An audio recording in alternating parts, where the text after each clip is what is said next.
É bom ficar ligado na verdade, nosso podcast novamente com você. Obrigado pela companhia de sempre, meu amigo Inácio. Como é que você tá? Cara, tamo aí, né? Tá triste, cara? Tô meio triste, tô me sentindo um pouco como se tivesse um vazio dentro de mim. Eu não sei quem eu sou, não sei o sentido da minha existência. Brincadeira, pessoal, eu sei quem eu sei o sentido da minha existência, mas eu acredito que esse é o sentimento que pode estar circundando o coração de muitos jovens por aí, não só de jovens, mas de adultos, e é um tema muito pertinente que a gente vai tratar hoje com Daniel. Pastor Daniel conosco novamente, já é de casa, né? Já tá fazendo bagunça aqui no podcast. Beleza, João Lucas, tudo certo, Inácio. Tá gostando aqui dos temas? São bem facinhos, né? Rapaz, vocês me deram temas bem complicados, né? Mas assim, a vida é assim, a vida não é fácil, né? Uns ficam abatidos, outros animados, mas a gente caminha desse jeito. Depressão é o tema de hoje. Daniel Moraes, o que você tem a falar sobre depressão de acordo com a verdade, que é a palavra de Deus? Vamos ficar ligados na verdade e vamos deixar a verdade nos esclarecer alguma coisa sobre a depressão. Então, Daniel, com você. Tá bom, João Lucas, vamos tentar caminhar um pouquinho aqui nesse tema, né, de depressão. Primeiro, um aspecto que você precisa pensar nesse tema depressão é que a palavra em si você não vai encontrar na Bíblia, como também outras, né? Então é uma palavra muito recente dos nossos dias, né, da nossa sociedade atual. Mas se você pegar as características que é descrito da depressão, você vai encontrar isso justamente nas Escrituras. Então, aquelas características de espírito abatido, desânimo, perca de significado na vida, desejo até suicida, né, que acontece, coisas desse tipo de pensar, você vai encontrar situações na Bíblia que a Bíblia vai orientar e definir de como isso vai acontecer. Então, ao falarmos de depressão, para a gente então lidar com isso biblicamente, a olhar nas Escrituras e identificar, estamos falando sobre sofrimento e especificamente abatimento de espírito, né? Então, você encontra nas Escrituras vários exemplos e textos onde as pessoas lidam com questões de desânimo e sofrimento. Então, quando tratamos de depressão, nós estamos lidando com o âmbito de sofrimento nas Escrituras. Então, pensar sobre sofrimento, por isso que a gente precisa pensar sobre sofrimento e então direcionar a nossa perspectiva hoje ao lidar com isso na nossa vida. Então, pensando no sofrimento na Bíblia, o que a Bíblia fala sobre o sofrimento? O sofrimento é a realidade de um mundo caído, que não é o ideal de Deus. Então, nós sofremos porque vivemos no mundo caído. E sofremos porque outros cometem mal contra nós, sofremos porque nós também pecamos, sofremos porque isso faz parte da realidade desse mundo caído que está perecendo, segundo as Escrituras, né? Então nós temos que entender que o âmbito do sofrimento é uma realidade no tempo presente. Nós não temos como fugir disso, diferente que alguns vão dizer que a gente tem que parar de sofrer agora, né?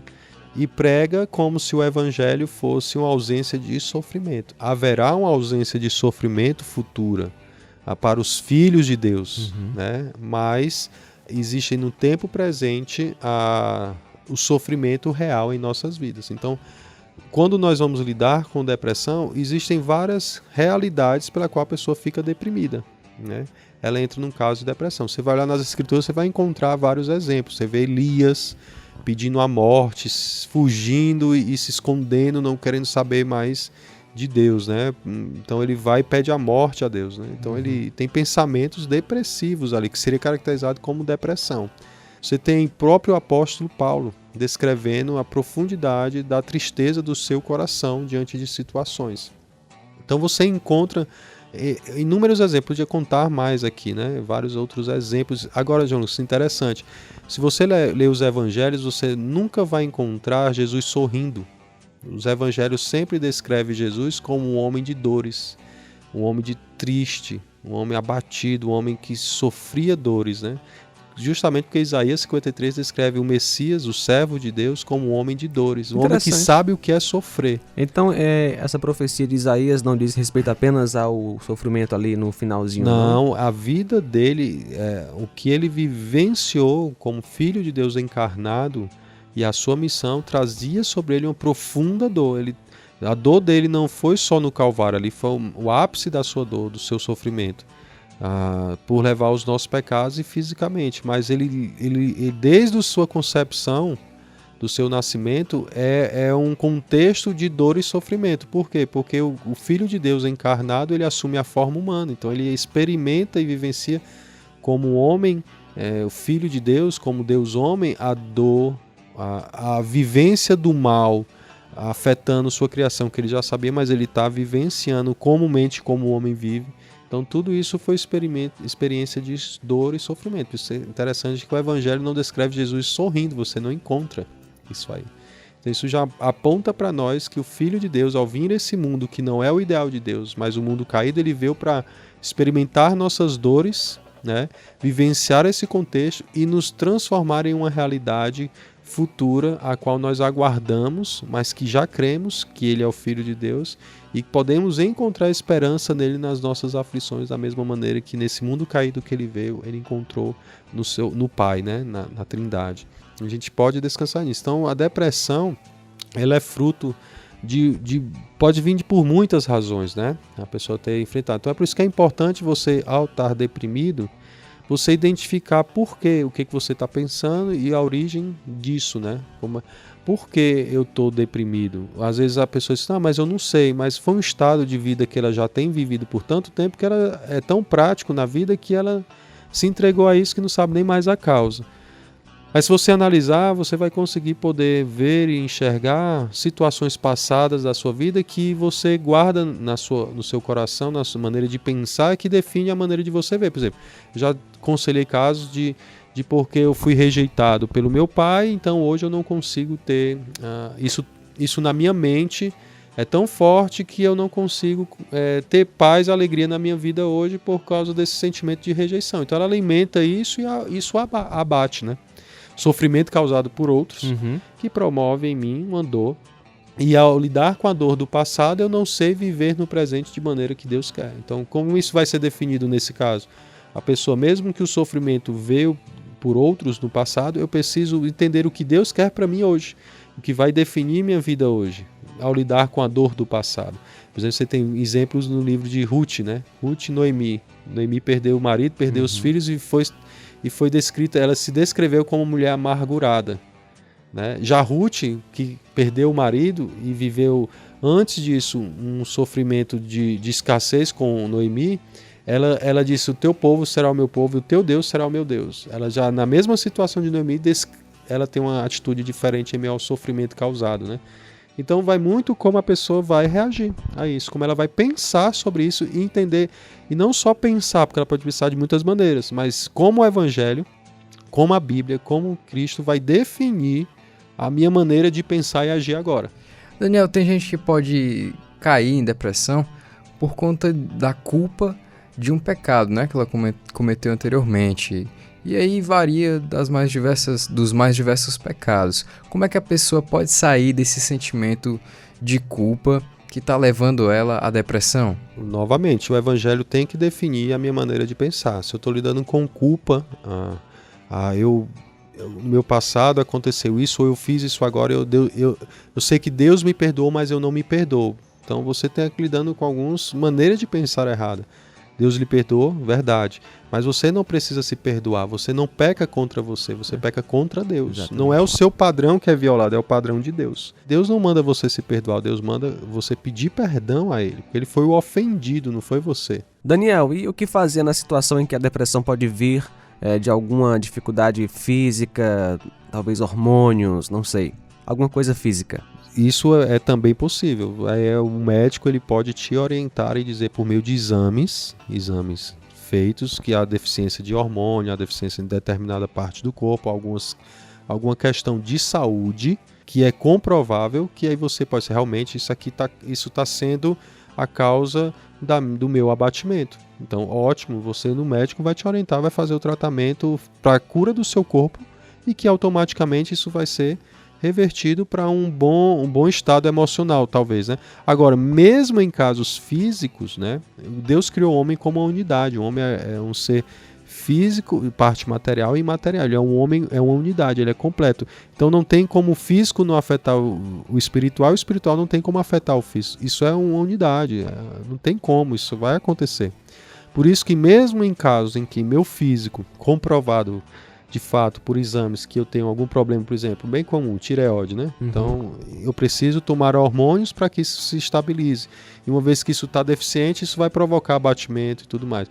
E às vezes até fora da tireoide, né, remédios que nós tomamos, né, por outros tipos de doença, ela provoca tipos de abatimento, né? Você vai olhar na bula, você vai ver que uma das consequências que ela está resolvendo o problema arranjando outro, né? Tomando remédio. Não estou dizendo nada contra remédio aqui, mas só estou colocando que a gente precisa discernir, né? Isso aí. Porque às vezes o cara, por exemplo, o cara terminou com a namorada e tá depressivo, aí vai no médico atrás de remédio pra isso. Não é assim que funciona. Mas, novamente, entra a questão, tudo baseado em maneira de pensar. A pessoa está pensando, ela tem algo que desejava tanto que não tem agora.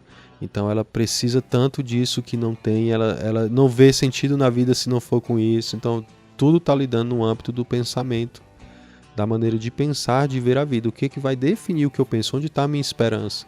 O que eu preciso mais na vida que se eu não tiver, eu não tenho sentido de viver? E Deus vai dizer que Ele é toda a nossa fonte de esperança. Se nós fomos criados para ter satisfação no nosso Criador, em consequência disso, satisfação naquilo que Ele criou. Se a gente inverte isso, Romanos vai descrever isso como trocar a verdade pela mentira, o Criador pela criatura, e isso é um processo natural que a Bíblia vai chamar de idolatria de coração. Então, muitos casos que você vai encontrar e ver de depressão, que a gente lembra de abatimento, ligado ao sofrimento, está numa perspectiva de como ver a vida, né? E o sofrimento é real, a dor é real, o abatimento é real, mas a pessoa não encontra o sentido de olhar para a vida futura sem isso aqui que eu perdi ou sem a dor que eu estou sofrendo, e ela não consegue se redefinir na maneira de pensar de maneira clara que dá um propósito de vida. A depressão é um sinônimo de desesperança. A pessoa ela perde uma perspectiva de esperança na vida, em que o Evangelho define esperança para nós. Agora, o Evangelho define esperança e nos dá isso, mas ele não nos isenta de sofrimento, de tristeza, de dor, mas eu posso experimentar na graça de Deus a abundância da alegria dele, mesmo em meio ao sofrimento, como vários homens de Deus e mulheres de Deus na história bíblica, como na história da igreja, vivenciaram isso. E nós vivenciamos a mesma coisa. Agora, eu não posso eu sou depressivo e vou viver o resto da vida assim. O Evangelho não me dá essa condição de pensar que eu vou viver o resto da vida assim. Eu posso experimentar uma vida ainda com Deus, uma alegria na vida e um propósito que não está sendo definido pelaquilo que eu perdi ou sofri, mas pelo Deus que sofreu tudo por mim de uma maneira que eu jamais conseguiria sofrer.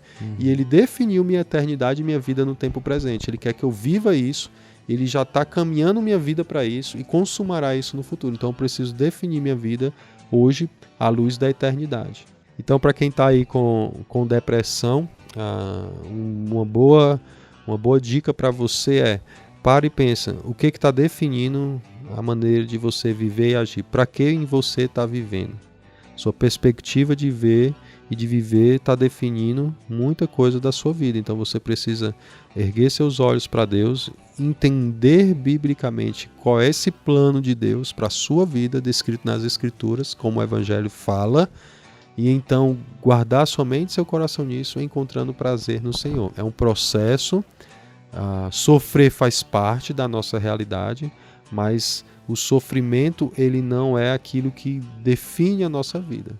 Deus nos prova no sofrimento, mas nós não nos alegramos no sofrimento, mas nos alegramos no que Deus está fazendo no sofrimento na nossa vida, né? Então, Tiago, capítulo 1, vai descrever que Ele está trabalhando em nós uma fé madura e constante, e 1 Pedro vai descrever que nós estamos provados no fogo das provações da vida, justamente para que Ele complete essa salvação em nós, né? Sermos parecidos com Ele e eternamente viveremos para sempre com Ele, né? Muito bom, então, Daniel, obrigado mais uma vez pela sua participação aqui no nosso podcast. Nada, rapaz. Obrigado você que esteve conosco, não esqueça de compartilhar com seus amigos este podcast. E Inácio, forte abraço, Até a próxima. Valeu, João Lucas, você que esteve com a gente também acompanhando aí pelos mais diversos meios. Que Deus abençoe sua vida e até a próxima. E essa foi uma produção da Rádio Ceará FM 102,7, uma sintonia de paz.